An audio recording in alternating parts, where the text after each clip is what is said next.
He's concussed, and that's all I know. So he'll go into the protocol. Um, the best case scenario for those is usually the next day if he's doing well. Then he's up and running, and shouldn't be too badly affected by it, other than the immediate today's kind of pain and symptoms. If he's not, then then it's one of those you just keep your fingers crossed and hope it settles itself out quickly. You never want to see that, but given the fact that you're off for the next 9 days, does that help? Well, the timing. Listen, let's take, because somehow I don't want this to come out of context, but the timing is probably the best it's ever going to be, right?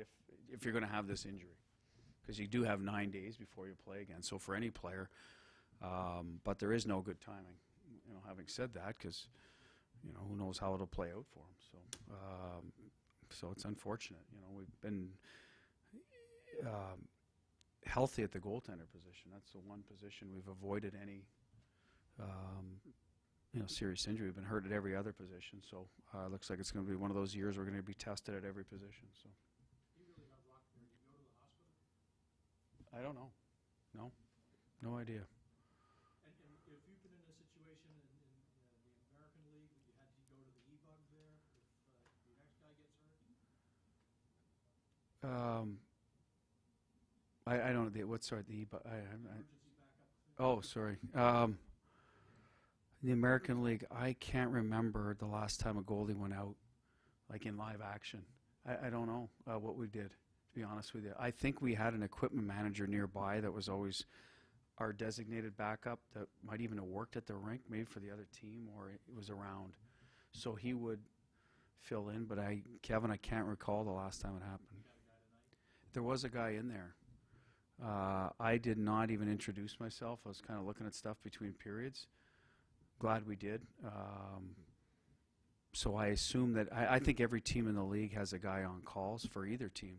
I've seen them for both sides. So fortunately, he didn't have to go in.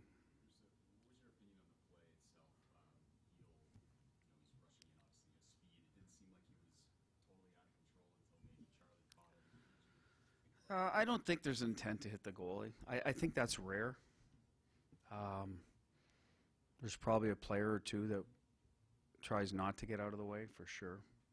I don't think this kid tried to hit him. I think he did hit him. How much Charlie affected that.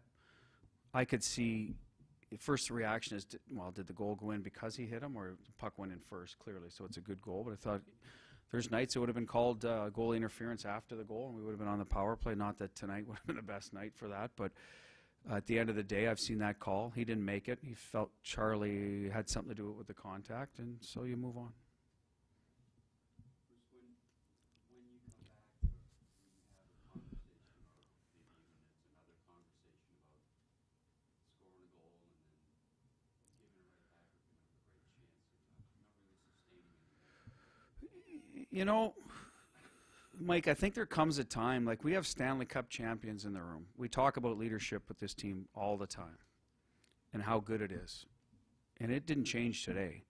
But at some point, it does have to come from within that, hey, you know what, you learn from your, previous sort of, the things you need to correct, you usually learn from. And we've done a good job with that, just not lately, coming out of scoring goals.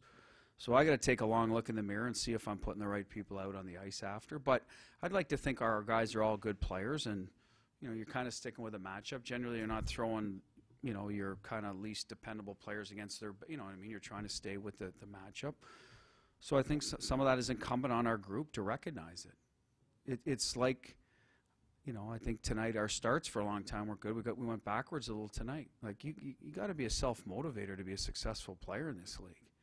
It can't be up to the coach every night to rev you up.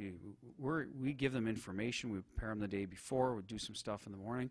When that puck drops, the individual's job is to be ready to play, energy-wise, and focused on the task at hand. We had a face-off goal that alignment was wrong, and they scored on it.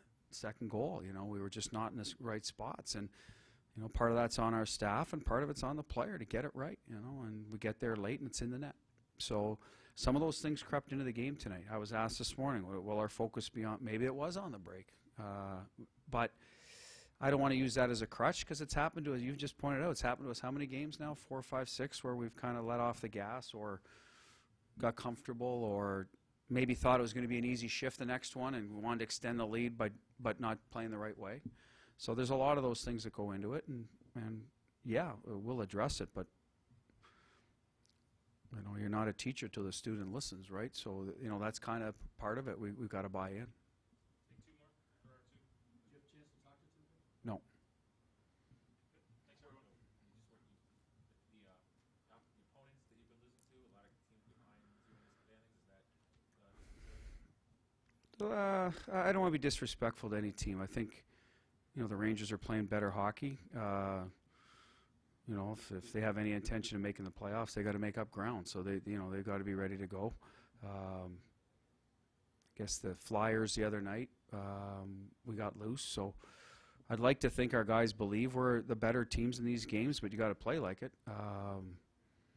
So that's another thing that needs to be addressed. Are we playing down to the level of competition, or are we going to play to our standard? And I think the message from us as a coaching staff over the last 2-3 years here is we need to play to our standards. So I guess that's the message we have to get back to and start measuring ourselves against our best selves, so to speak.